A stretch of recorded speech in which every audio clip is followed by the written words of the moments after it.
Hello students, आज के video में हम स्टडी करेंगे exchange of gases and parts of respiratory system.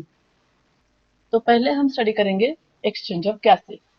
Oxygen going in and carbon dioxide coming out is called exchange of gases. Exchange of gases का मतलब है oxygen को अंदर लेना, बॉडी के अंदर लेना, एंड कार्बन डाइऑक्साइड को हमारे बॉडी से बाहर फेंकना, मतलब एक्सचेंज ऑफ गैसेस। एक्सचेंज मतलब एक गैस को लेना और दूसरे गैस को देना। तो हम यहाँ पे कौन सा गैस ले रहे हैं? जब हम ब्रीद इन करते हैं तो ऑक्सीजन लेते हैं, और जब हम ब्रीद आउट करते हैं तो कार्बन डाइऑक्साइड बाहर छोड़ते हैं। और इसी को बोलते हैं एक्सचेंज ऑफ गैसिंग। मतलब ब्रीदिंग मतलब गैस को अंदर लेना, और जो नहीं चाहिए कार्बन डाइऑक्साइड उस गैस को बाहर छोड़ना। तो अभी हम देखेंगे ये यूनिसेलुलर एंड मल्टीसेलुलर ऑर्गेनिज्म में कैसे होता है। तो पहला है unicellular. In unicellular organism exchange of gases take place by diffusion. Unicellular organism मतलब क्या है? Single celled organism. जैसे कि एग्जांपल है इसका अमीबा, पैरामेशियम एक्सेट्रा। तो ये जो अमीबा और पैरामेशियम है, इसमें जो एक्सचेंज ऑफ गैसेस होता है वो डायरेक्टली बाय डिफ्यूजन होता है। डिफ्यूजन मतलब क्या है? Movement of gases from higher concentration to lower concentration. जहाँ पे ज्यादा कॉन्सेंट्रेशन ऑफ गैस है, उस एरिया से, उस रीजन से वो गैस लोअर कॉन्सेंट्रेशन के रीजन को मूव होता है, और उसी को बोलते हैं डिफ्यूजन। तो यूनिसेलुलर ऑर्गेनिज्म में डिफ्यूजन के प्रोसेस के हेल्प से एक्सचेंज ऑफ गैसेस होता है। तो ये होता कैसे है? जैसे कि फॉर एग्जांपल, अगर ये एक यूनिसेलुलर ऑर्गेनिज्म है और यहाँ पे न्यूक्लियस है, तो ये है इसका सेल मेम्ब्रेन। तो ये है इसका सेल मेम्ब्रेन, और इस यही है उसका सरफेस जहां से डिफ्यूजन होता है। जैसे कि फॉर एग्जांपल, ये बाहर का एटमॉस्फेयर है, एटमॉस्फेयर जहाँ पे गैसेस है। और ये इनसाइड स्ट्रक्चर है, inside part of the animal, unicellular animal. तो अगर अंदर ऑक्सीजन कम है, if the oxygen less inside, और इस अगर यूनिसेलुलर ऑर्गेनिज्म को ऑक्सीजन चाहिए, तो एटमॉस्फेयर में तो ऑक्सीजन ज्यादा रहता है। तो क्या होता है? हाइयर कॉन्सेंट्रेशन बाहर है ऑक्सीजन का, और लोअर कॉन्सेंट्रेशन अंदर है। तो डिफ्यूजन होता है थ्रू दिस सरफेस। ये सेल मेम्ब्रेन से ही डिफ्यूजन होता है। मतलब मेम्ब्रेन से ही ऑक्सीजन बाहर से अंदर चला जाता है, और इसी प्रोसेस को बोलते हैं डिफ्यूजन। और अगर कोई अनवांटेड गैस सेल के अंदर तैयार हुआ है, जैसे कि CO2 अंदर ज्यादा है और अगर CO2 बाहर कम है, तो क्या होता है? जैसे ही अंदर CO2 का कॉन्सेंट्रेशन इंक्रीज होता है, तो थ्रू दिस सेल मेम्ब्रेन, मतलब इस सेल मेम्ब्रेन के हेल्प से ही और इस यूनिसेलुलर ऑर्गेनिज्म के सरफेस से हेल्प से ही ये CO2 बाहर फेंका जाता है। तो यहाँ पे CO2 अंदर ज्यादा था, तो higher concentration to lower concentration CO2 बाहर आता है। तो यहाँ पे ऐसे क्यों हो रहा है? क्योंकि ये सिंगल सेल है, छोटा सेल है। इसका हर एक पार्ट ऑर्गेनिज्म का एटमॉस्फेयर के कांटेक्ट में है। तो ये कौन से भी अपने सरफेस एरिया के साइड से गैसेस को एक्सचेंज कर सकता है। तो इसीलिए यूनिसेलुलर ऑर्गेनिज्म में जो गैसेस एक्सचेंज होता है वो होता है by diffusion through cell membrane. But what about multicellular organism? Multicellular organism में कैसे होता है? जैसे कि human being, highly complex organism. इसमें अगर आपने देखा ह्यूमन बॉडी, जो अगर आपने कंसंट्रेट की, तो इसमें टिश्यू सिस्टम है। मतलब सेल्स कंबाइन होके टिश्यू होता है, टिश्यू कंबाइन होके ऑर्गन होता है। आपको ये सभी आपने स्टडी किया है नाइन्थ में। सेल कंबाइन होके क्या होते हैं? टिश्यू होते हैं, और टिश्यू कंबाइन होके क्या होते हैं? ऑर्गन होते हैं, और ऑर्गन्स कंबाइन होके क्या होते हैं? ऑर्गन सिस्टम होता है। तो ऑर्गन सिस्टम होने के बाद में ये हमारा जो एनिमल है ये मल्टी सेलुलर होता है। तो यहाँ पे सिर्फ एक सेल नहीं है, बहुत सारे सेल्स कंबाइन होके टिश्यू हुआ है, बहुत सारे टिश्यू कंबाइन होके ऑर्गन हुआ है। तो इसका मतलब हर एक सेल एटमॉस्फेयर के कांटेक्ट में नहीं आता। तो यही मैंने यहाँ लिखा है, in multicellular organism all the cells are not expose to atmosphere completely. मतलब अगर आपने हमारे बॉडी स्ट्रक्चर को देखा, तो हमारी जो स्किन है उतनी ही एटमॉस्फेयर से कांटेक्ट में रहते हैं। स्किन के जो सेल्स है उतने ही एटमॉस्फेयर के कांटेक्ट में रहते हैं। लेकिन बॉडी के अंदर जो ऑर्गन्स है, जैसे स्टमक है, लंग्स है, हार्ट है, किडनी है, तो ये जो ऑर्गन्स है हमारे बॉडी के अंदर, ये तो हमारे एटमॉस्फेयर से कांटेक्ट में है ही नहीं। तो यहाँ पे तो एक्सचेंज हो ही नहीं सकता। इसीलिए इस ऑर्गेनिज्म में स्पेशलाइज्ड ऑर्गन रहते हैं एक्सचेंज ऑफ गैसेस के लिए. So therefore exchange of gases will not occur properly. These organisms have specialized organs for exchange of gases. Collection of these all organs is called as respiratory system. तो इसमें multicellular organism में बहुत सारे अलग अलग organs रहते हैं exchange of gases के लिए, और ये पूरे ऑर्गन्स को मिला के हम उसको बोलते हैं रेस्पिरेटरी सिस्टम. जैसे हमारे न्यूट्रिशन के लिए डाइजेस्टिव सिस्टम है, वैसे ही यहाँ पे रहता है रेस्पिरेटरी सिस्टम. इसके ऊपर अगर आपको क्वेश्चन पूछे why not diffusion occurs in multicellular organism, तो आपको यही आंसर लिखना है. In multicellular organism all the cells are not expose to the atmosphere completely, therefore exchange of gases will not occur properly. These organisms should have specialized organs for exchange of gases, and these all organs is called as a group of all organs is called as respiratory system. तो ये क्या है, कैसा होता है respiratory system higher organisms में और humans में, इसको हम स्टडी करेंगे हमारे नेक्स्ट पेज पे.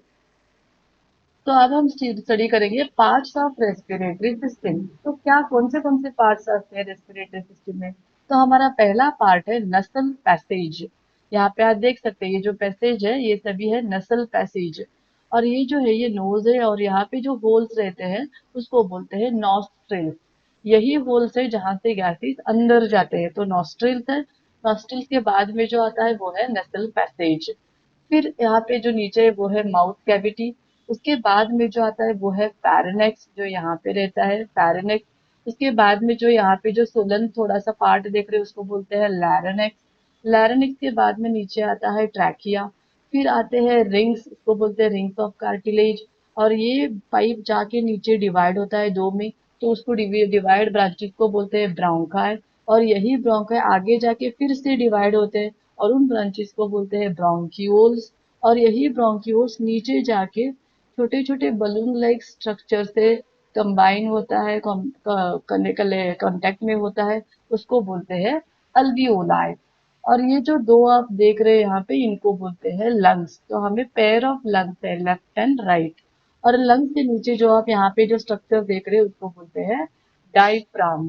तो ये हमारे पार्ट्स है रेस्पिरेटरी सिस्टम के. हर एक पार्ट का अलग अलग काम है, तो उनका अलग अलग रोल है, तो उसी रोल को हम पढ़ेंगे हमारे नेक्स्ट पेज पे.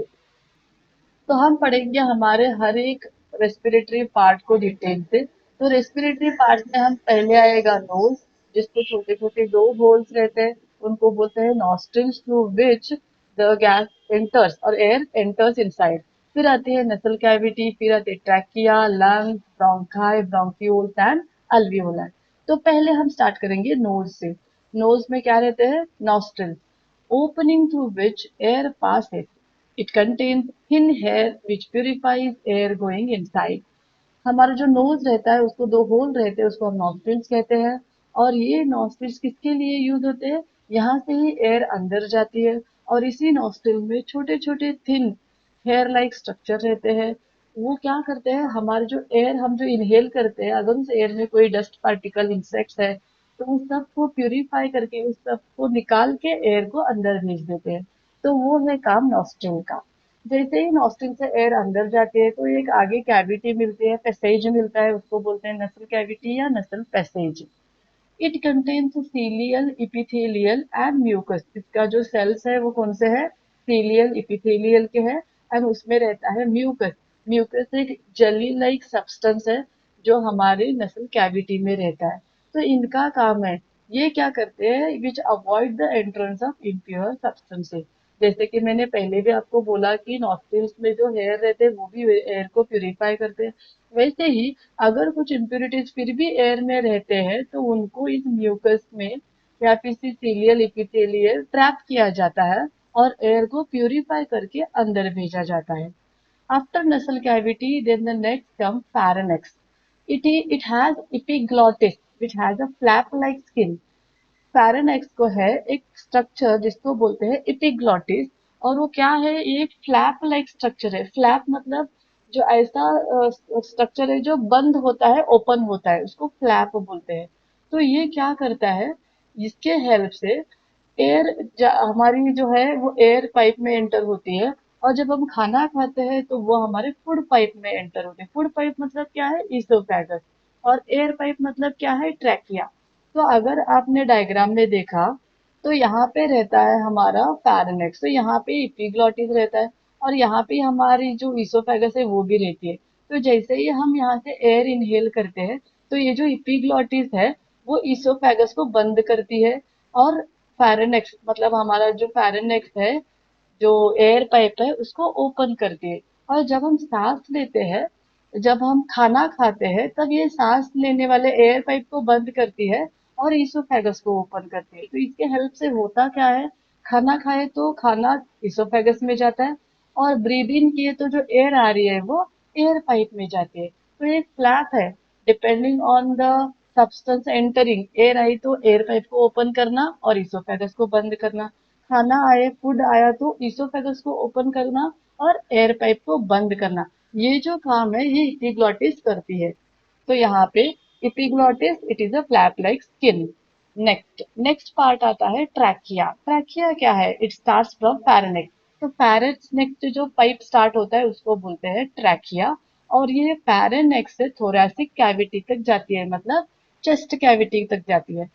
Trachea is made up of C shaped cartilage tissue. Cartilage tissue मतलब क्या है, सॉफ्ट टिश्यू। ये कैसे है, सी शेप्ड मतलब ऐसे है, सी शेप, हर तरफ से ये जॉइन नहीं रहती, ऐसे सी शेप टिश्यू है, जिसको हम कार्टिलेज टिश्यू बोलते हैं। और इसी के वजह से जो हमारा जो फेरेनेक जो पाइप है वो सॉफ्ट रहता है, which prevent collapsing of the trachea. तो जैसे कि आप डायग्राम में देख सकते हैं, यहाँ पे जो आपको ये डार्क पिंक कलर में जो लाइन लाइन दिख रहे हैं ब्लैक कलर के, तो ये है हमारे सी शेप्ड कार्टिलेज टिश्यू जो ऐसे रहते हैं। और इसी के वजह से ये जो पाइप है, ये जो ट्रैकिया है, एयर पाइप है, ये कोलैप्स होने से बचती है। मतलब अगर उसमें एयर नहीं है फिर भी वो पाइप चिपकती नहीं, मतलब वो कोलैप्स नहीं होती, वो ऐसे ही ओपन रहती है, ओपन रहती है। और वो किसकी वजह से होती है, ये रिंग्स ऑफ कार्टिलेज और कार्टिलेज टिश्यू की वजह से होती है। तो ये था हमारा यहाँ पे ट्रैकिया। इसके बाद में आता है नेक्स्ट, वो है bronchi. Trachea is divided into two branches, और वो टू ब्रांचेस को बोलते हैं ब्रोंकाई। और ये कहाँ पे एंटर होते हैं, ये होते हैं एंटर डायरेक्टली लंग्स में। इसको भी हम स्टडी करेंगे डायग्राम के हेल्प से। तो अगर आपने डायग्राम में देखा तो ये आया ट्रैकिया यहाँ से, और जैसे ही ट्रैकिया आके यहाँ पे स्प्लिट होता है और ब्रांच होते हैं, तो ये दोनों ब्रांचेस को हम बोलते हैं ब्रोंकाई। कहाँ पे स्टार्ट हो रहे हैं branches, it is starting in lungs. तो ये है हमारे लंग्स। जैसे ही ट्रैकिया लंग्स में एंटर होता है, it divides into two parts, और वो दोनों पार्ट को बोलते हैं ब्रोंकाई। और यही ब्रोंकाई जैसे ही आगे जाते हैं लंग्स में, वो फिर से डिवाइड होते हैं और थोड़े पार्ट्स में। आप देख सकते हैं दोनों लंग्स में ये फिर से ब्रांचेस में डिवाइड हुए, उस ब्रांचेस को बोलते हैं ब्रोंक्यूल्स। हम इन ब्रांचेस को क्या बोलते हैं, ब्रोंक्यूल्स। और जैसे ही ये ब्रोंक्यूल्स आगे आगे चले जाते हैं, at the tip of the bronchioles, bronchioles के टिप में हमें यहाँ पे छोटे छोटे बलून लाइक स्ट्रक्चर और सैक दिखेंगे, बलून लाइक और bag like, sac like structure, जैसे कि ग्रेप्स रहते हैं बंच में, वैसे ही यहाँ पे भी बलून लाइक स्ट्रक्चर देख सकते हो, और इनको हम बोलेंगे अल्वियोलाई। ये ही पार्ट है जहाँ पे एक्सचेंज ऑफ गैसेस होता है। सो जैसे कि मैंने बोला, bronchi trachea divides into two branches, उसको बोलते हैं bronchia, and it is directly open into the lungs. Next आएगा bronchioles. Bronchi divide into very smaller bronchioles in the lungs. और लास्ट में आएगा alveoli. Bronchioles ends up with a balloon-like structure having air bag और air sac called alveoli। जो मैंने आपको bronchioles दिखाए वो ब्रोंक्यूल्स मतलब छोटे छोटे ब्रांचेस, जो आगे जाके एंड कहाँ पे होते हैं, बलून लाइक स्ट्रक्चर में, जिनको हम एयर बैग्स और एयर सैक्स भी बोलते हैं, और उनको नाम है alveoli. The alveoli is surrounded with blood capillaries. ये जो अल्वियोलाई है वो कंप्लीटली पूरे होल उसको surrounded by blood capillaries, and from alveoli oxygen enters into the blood capillaries, and through blood it will be carried to all parts of the body। अगर हमने इसी diagram को थोड़ा जूम करके देखा तो आपको ऐसे दिखेगा, जैसे कि फॉर एग्जांपल इमेजिन ये हमारा ब्रोंक्यूल्स का लास्ट एंड है। तो यहाँ पे ऐसे बहुत सारे आपको अल्वियोलाई दिखेंगे, जैसे ग्रेप्स रहते हैं ऐसे, और इन अल्वियोलाई को हर तरफ से ब्लड वेसल से ऐसे कवर किया रहता है। तो हर अल्वियोलाई को बहुत सारे ब्लड कैपिलरीज से ऐसे कवर किया रहता है। तो इन कैपिलरीज में ब्लड है जो मूव हो रहा है, और इन अल्वियोलाई में ऑक्सीजन है जो हमने इनहेल किया है। तो होता क्या है, तो यहाँ पे आप देख सकते हैं, मैं यहाँ पे एक अल्वियोलाई ड्रॉ करती हूँ। इमेजिन ये एक अल्वियोलाई है और ये है इसकी ब्लड वेसल, ब्लड कैपिलरी जो जा रही है ब्लड लेके। तो जैसे ही यहाँ से ब्लड जा रहा है तो होता क्या है, अल्वियोलाई में ऑक्सीजन है तो ये ऑक्सीजन जाता है हमारे ब्लड में, और यही ब्लड ऑक्सीजन लेके फिर आगे कैरी होके हमारे पूरे बॉडी के हर एक सेल को सप्लाई करता है ऑक्सीजन। मतलब जो प्यूरिफिकेशन ऑफ ब्लड है वो यहाँ होता है। ऑक्सीजन जैसे ही ब्लड में एंटर होता है, ब्लड में जो CO2 है वो क्या होता है, बाहर आता है। तो ब्लड यहाँ पे प्यूरिफाई होता है ऑक्सीजन लेके एंड CO2 को बाहर देके। और जैसे ही ये प्रोसेस होता है तो क्या होता है, ये CO2 जो बाहर आया है ब्लड से, वही ब्लड सभी अल्वेओलाई से एंटर होके कलेक्ट होके यहाँ से जाके ट्रैकिया से उसको हम एक्सहेल करेंगे। तो जब हम एक्सहेल करते हैं तो CO2 बाहर आता है और इनहेल करते हैं तो O2 अंदर जाता है। तो मेन एक्सचेंज ऑफ गैसेस जो है वो कहाँ होता है, वो अल्वियोलाई में होता है with the help of this blood capillaries. तो ये हो गया अबाउट अल्वियोलाई। तो अब हम देखेंगे what is lung. Soft spongy organs, उनको बोलते हैं हम lungs. There are two lungs, right and left lung, contains bronchi, bronchioles and alveoli. Bronchi से जो आगे के जो पार्ट्स है ये तीन, जैसे कि ब्रोंक्यूल एंड अल्वियोलाई, ये सभी तीन पार्ट हमारे लंग्स में रहते हैं। Alveoli is called functional unit of a lungs. जो मेन काम करता है हमारे लंग्स में वो है हमारा अल्वियोलाई, इसीलिए बोलते हैं functional unit of a lungs.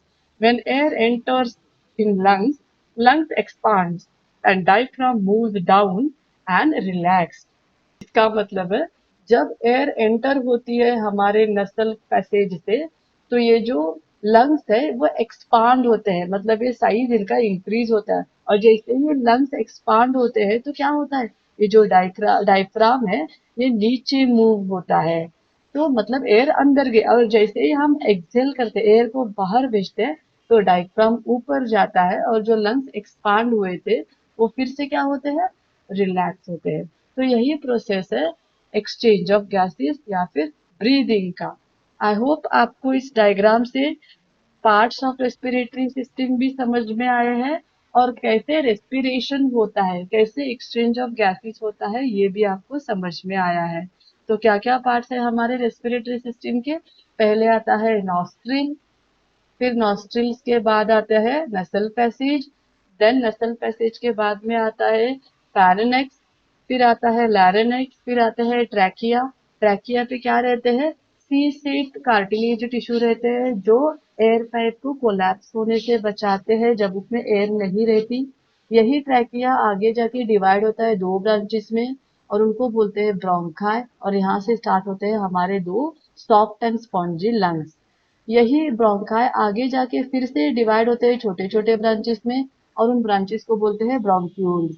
ये ब्रोंक्यूल जब एंड होते हैं तो एंड पे है छोटे छोटे स्मॉल बलून लाइक स्ट्रक्चर जिसमें एयर भरा है, उनको बोलते हैं अल्वियोलाई, जो एयर बैग्स है और एयर सैक्स है। तो हर एक अल्वियोलाई को ब्लड कैपिलरी से कवर किया रहता है, जैसे कि मैंने आपको यहाँ पे दिखाया। उसी में से अगर एक अल्वियोलाई को आपने देखा तो यहाँ पे देख सकते हैं, तो यहाँ पे अगर ये ब्लड कैपिलरी है जो यहाँ से ब्लड लेके जा रही है जिसमें CO2 है, तो क्या होता है, अल्वियोलाई में ऑक्सीजन है, वो ऑक्सीजन ब्लड में जाता है, और ब्लड में जो CO2 है वो बाहर आता है। जैसे ही CO2 बाहर आता है उसको हम एक्सेल करके बाहर फेंक देते हैं, और जो ब्लड में O2 लिया है वो O2 ब्लड लेके हमारे बॉडी के हर एक सेल तक पहुंचा देने का काम करते हैं। यही है ब्रीदिंग प्रोसेस। आई होप आपको आज का वीडियो अंडरस्टैंड हो गया है, बहुत इजीली समझ में आएगा। इस वीडियो को लाइक शेयर एंड चैनल को सब्सक्राइब कर देना। Thank you so much, thank you.